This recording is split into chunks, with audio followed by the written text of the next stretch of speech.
Ladies and gentlemen, it's UFC 306 Sugar Sean O'Malley versus Dvalishvili on Saturday, September the 14th. We're going to be looking at the entire card, starting with the prelims, ending with the main event, giving you predictions and breakdowns for every single fight on the card.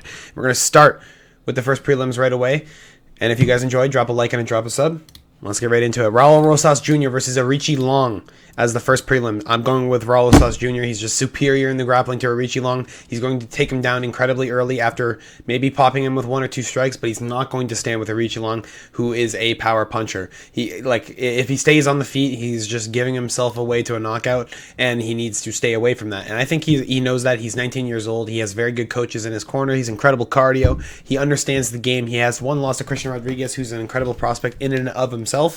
And I think he's going to be able to figure out Arichi Long incredibly quick. I think he's going to get a submission under 1.5 rounds incredibly easy, especially if you're in the betting side. Under 1.5 is probably a lockup for you. Arichi Long recently getting KO'd by Ayman Zahabi. He's not really like a crazy prospect, in my opinion. I think he's going to get probably fraud checked a little bit by Pedro Munoz, even though Munoz is old as shit. I still think Munoz has it a little bit, even though he's a little bit slower. But 100% Raul Rosas is going to take out Arichi Long incredibly quick. There's not much else to talk about there. I mean, Arichi Long doesn't have the takedown defense, doesn't have the submission defense to even deal with a threat like that. So I really don't think there's anything to even be said. Next on the prelims, we have Edgar Chairez versus Joshua Van. I'm going with Joshua Van. I don't think the knockout against Charles Johnson is anything to worry about, except for the fact that it was, not even 2 months ago yet. It will be 2 months as of the fight. But he did get clipped with a nasty uppercut. He got dropped. He got finished with a couple shots. He was winning the fight up until that point. I believe he was up on the scorecards, in my opinion. I thought he was winning that fight for sure. He was about to be still undefeated in the UFC, but he didn't end up losing. Edgar Chairez is an incredible puncher as well. He is good on the ground too. He has incredible submissions. He's incredible in the jiu-jitsu, and that's where he likes to be. But I think Joshua Van is a smaller frame guy where he's not going to be taken down easily. Edgar Chairez does have the reach advantage, and I think he will feel more comfortable jabbing at range against Joshua, and that's a good thing for Joshua because Edgar not shooting on you is exactly what you want. I don't think Joshua's going to mix it up. I think Joshua's just going to stay on the feet, and I think Edgar is good on the feet, but I don't think he's on the level of boxing that Joshua has. Joshua's very slick. He moves very well, and I think Edgar Chairez is going to get fucking pieced up, to be honest. I think he has a bit of a problem with guys who overwhelm him, and I think when he gets overwhelmed, he shoots a lot, and if Joshua stuffs one or two takedowns, I think he's going to melt away. I think Joshua might be able to get a knockout. He looked okay against Tatsuro Tara, took him to a decision, didn't get finished. He really showed some grit in that fight too. Especially that's because the ground game of Tatsuro Tara is the same almost. They kind of neutralize each other. I just don't think Edgar Chairez is going to get the ability to get on the ground for long enough to be able to get a submission off to where I think it's worth picking him. I think Joshua Van, until he gets beaten by a guy like Edgar Chairez, where you see the holes in his game, I don't think I can pick against him. I think Joshua Van's a very good prospect still, even though he has the one up loss to Charles Johnson. I still picked him in that fight. I still thought he was up, and I still think he can get this done, even though he got knocked out 2 months ago. And if he gets taken out now, well, you have a Volk situation where you fought too quick, you've been knocked out twice, and now you don't know what to do, right? Next on the prelims, we have Yasmin Yarugui versus Ketlin Souza. Jesus, these names. I'm going Yarugui. I think she's just superior in every single way. Souza is not even UFC caliber. Marnik man, whoop-de-fucking-do. Just no. I think Yasmin might be able to get a finish, but Ketlin is decent enough in the stand-up that I think she'll be able to survive. It's just, it bothers me, man. Like, the win she has over some of these girls on Invicta, they're just not good. Like, seriously, they're just not good. If you watch some of these fights, these girls look like they melt away in the first couple rounds, and Souza can't get a finish. She just has a problem with, like, I guess, her power. I'm not sure what it is. I'm not sure if it's a problem with her cardio as well, but I think Yasmin's going to expose the holes in her game. I think Yasmin's just going to overwhelm her to the point where Souza loses confidently in a 30-27. If you guys are looking at the betting side, -3.5 is pretty live here. And, I mean, the Denise Gomes knockout, It puts a little bit of worry in my head, but seeing as it happened a year ago, I don't think the damage is there anymore. I think after the fight with Sam Hughes, you know, you get through some of these fights and you're not showing the same damage. Denise did fucking pop her though. I do remember that uppercut, and then she got put away against the cage. That was pretty bad. But I think moving past that, I think her fight with Sam Hughes, you saw a lot of good things. You saw her exactly like she was against Estela Nunes. It's just she looked a little bit more tentative, like she was scared of their strikes. I just think here she's going to be very confident, especially after that last one. I think she's going to be able to fucking take out Ketlin Souza.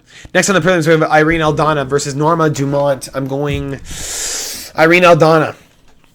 She is 36 years of age, a little bit the elder against Norma Dumont, who's 33. I just think that Irene is superior, at least right now.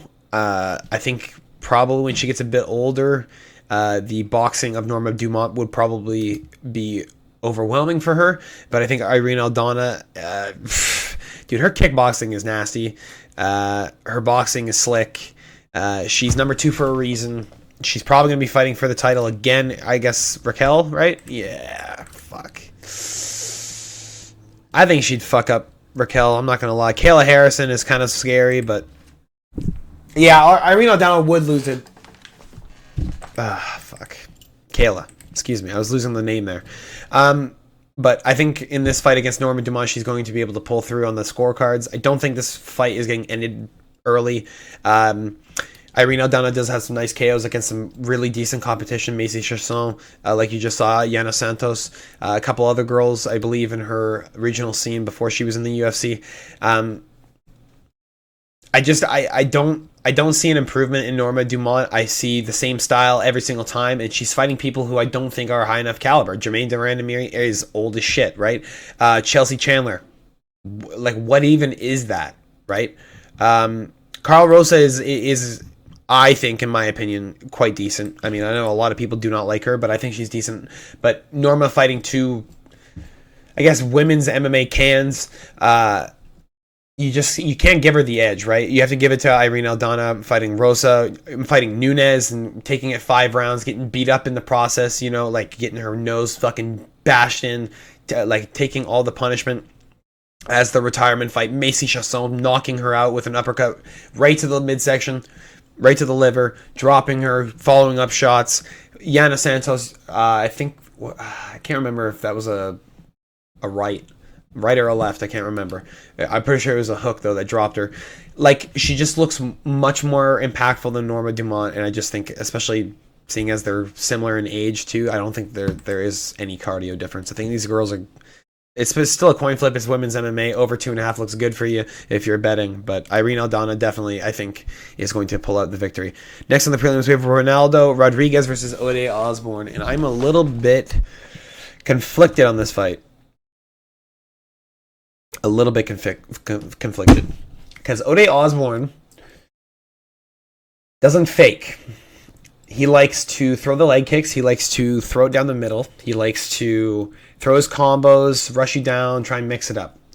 Ronaldo Rodriguez stands very still, and he has almost a brick wall defense. He doesn't give a fuck. He doesn't bite on any feints. He just stares at you right in your eye. He will take shots, and he will let you hit him so that he can find his moment.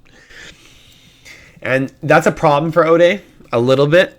As much as Ode is a problem for Ronaldo, and this is where the styles really clash, and why I think the betting line is so close. But seeing as Ode Osborne has a problem in his grappling, he has a problem with submission defense. He's always had a problem with it.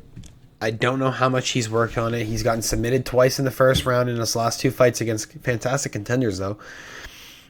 I really want to pick Ode Osborne here, but I think you might have to pick Ronaldo Rodriguez, especially since he is on such a fight streak. He is on Mexican independent, or is that what it is? What's Mexican? Is this what it is? Is it the whole thing? Yes, it's Mexican independence, right? Yes, that's the whole thing. Okay, I'm sorry. I'm not very fucking well versed in this shit. It's like the weekend for it. Whatever. Noche UFC. I don't know. Okay, it's not my fault. Stop hating. I don't care. It is what it is. All right. Dennis Bondar is a fantastic contender. He is he is everything you want an MMA fighter to be. He is better than anyone that fucking Ronaldo has fought. And he choked him out in the second round after kind of controlling him throughout that whole second round. He looked like Dennis gassed completely, which is really weird. Dennis gassed, and then Ronaldo just like took over in the second round, just grabbed him and had his back and just got the choke, like tapped him literally as the bell was about to ring. I think you have to pick Ronaldo here. I really do like Ode Osborne. If you do like Ode, I would not pick this fight. I'm probably going to bet Ode if I'm not going to lie to you, but I am picking Ronaldo to win. I love Ode so much that I'm going to pick him, but I think he's going to lose. It's a dumb strategy, but I really, really hope he wins. But I'm going to pick Ronaldo Rodriguez. I know it's conflicting, but it is what it is. I would say more probably under 2.5 rounds looks good. Under 1.5 rounds probably looks better. If you're on the betting side. Ode's slick, though. You got to remember that, okay? Like, his boxing is very slick. And again, Ronaldo has a very wall defense.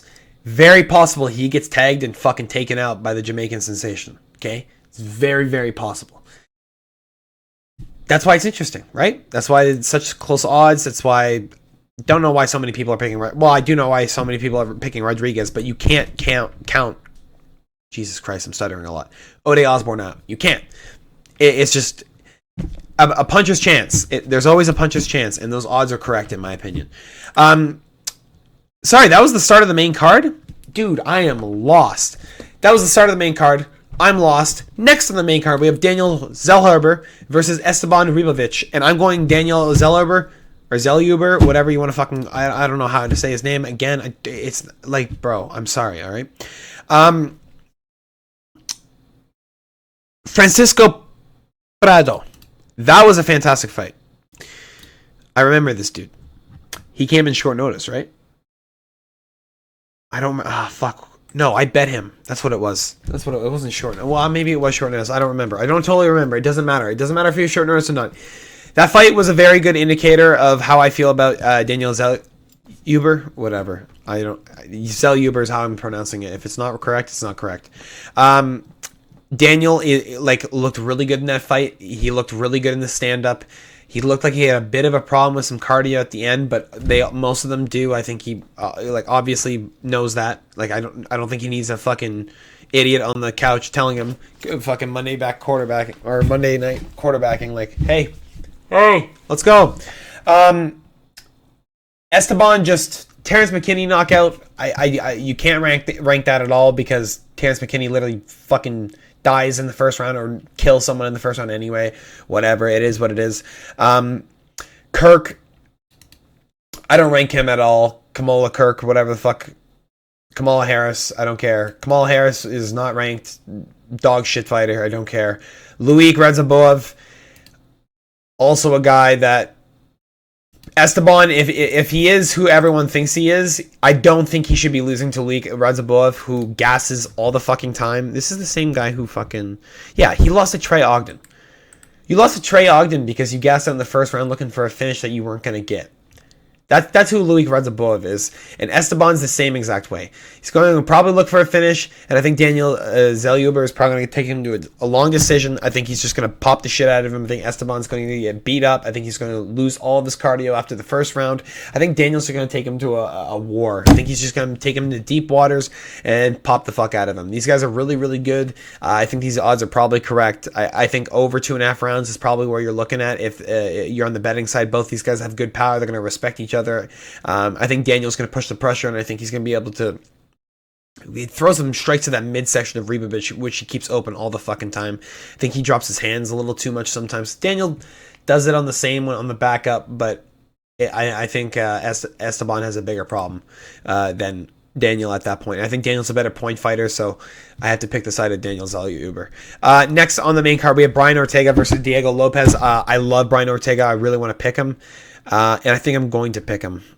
Brian Ortega, this is a 3-round fight, right? How do I check? Is there a way to check this? Is Brian Ortega versus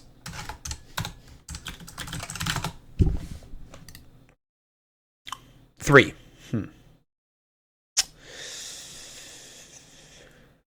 Okay, if it's 3 rounds, I don't know. This is a problem because I like Brian in 5-round fights.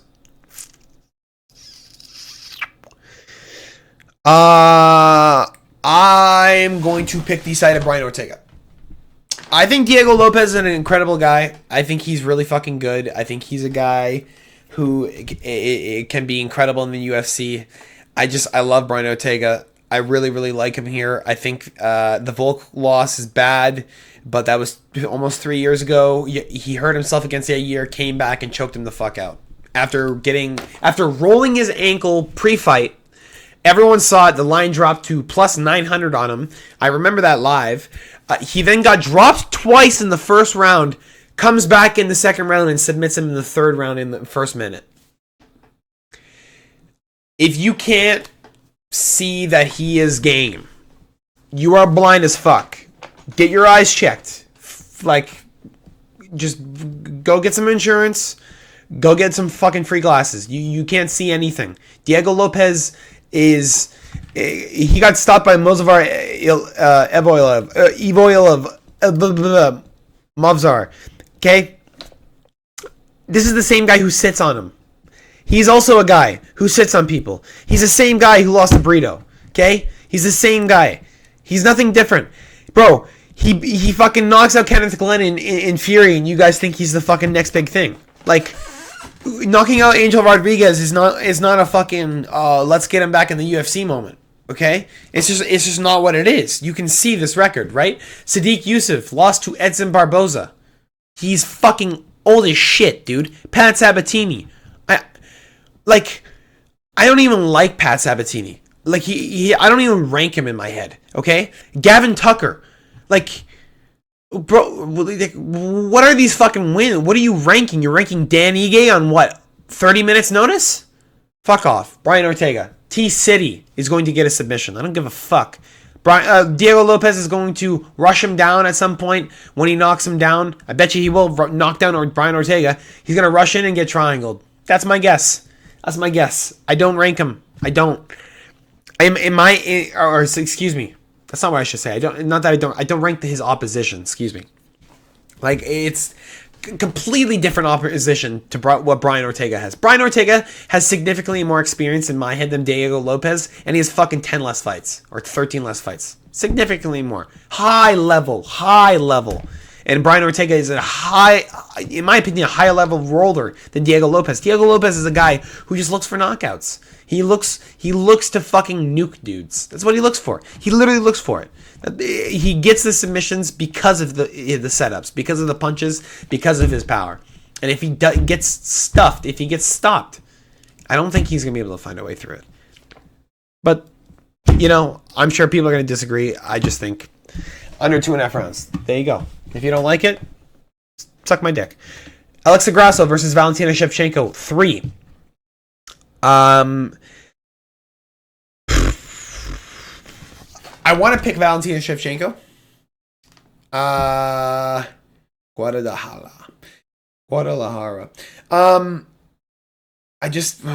Dude, it's tough because the younger fighter usually wins, right? Statistically, 67% of the time, younger fighter wins. Alexa Grasso looking really good in the last couple fights. Getting gifted a 10-8 round by the judges, which did not fucking happen. Eat my ass. No way. I don't know what you're watching. I don't know what you're seeing. Zero chance. Valentina Shevchenko still looks quite good on the feet. She still does have a problem with her speed. It looks like she's starting to lose it a little bit. I just don't know if you can counter out yet.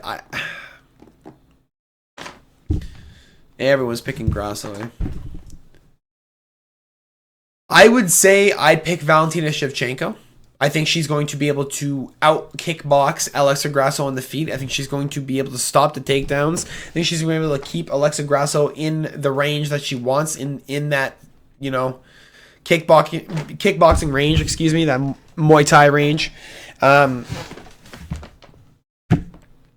I just don't know how she's going to fare with the constant pressure of Alexa Grasso. Grasso doesn't get tired. She doesn't look like she gets tired. She looks like she has incredible cardio. Looks like she can go 9 rounds if she wanted to, 10 rounds if she wanted to.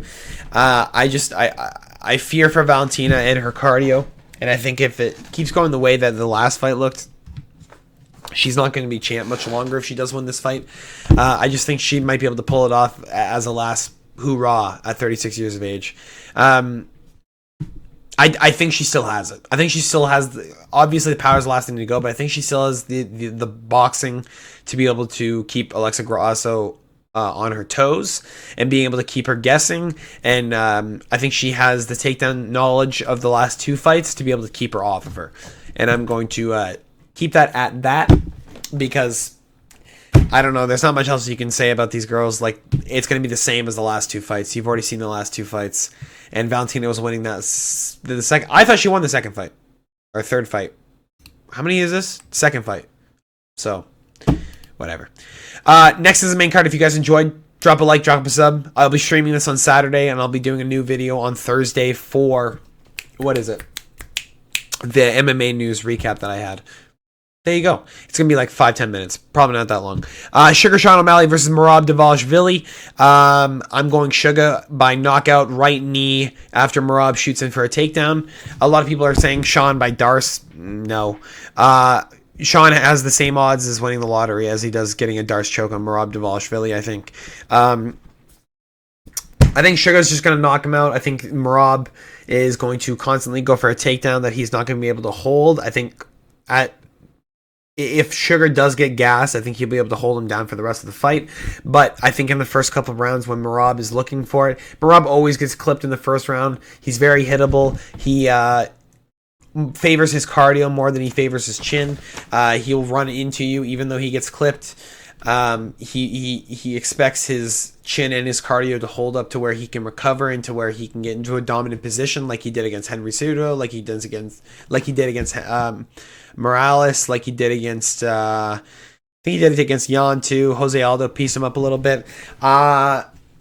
I just think Sugar Sean O'Malley is not a guy that's going to let him live after that. I think Sugar Sean O'Malley is going to rush him down. I think he's going to hammer fist the fuck out of Merab after he knocks him down, and I think he's going to finish him in the early 2 rounds. Under 2.5 rounds probably looks good. If it is a plus money on under 1.5 rounds, you might want to look at that as a bet if you're on the betting side.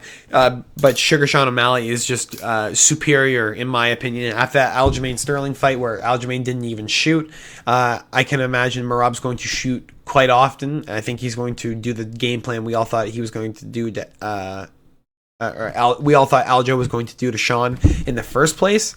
I just don't see how Merab is going to get away from Sean's dangerous striking because all rounds start on the feet, and I don't think you're subbing Sean O'Malley, who's half decent on the ground, to where he hasn't been submitted before.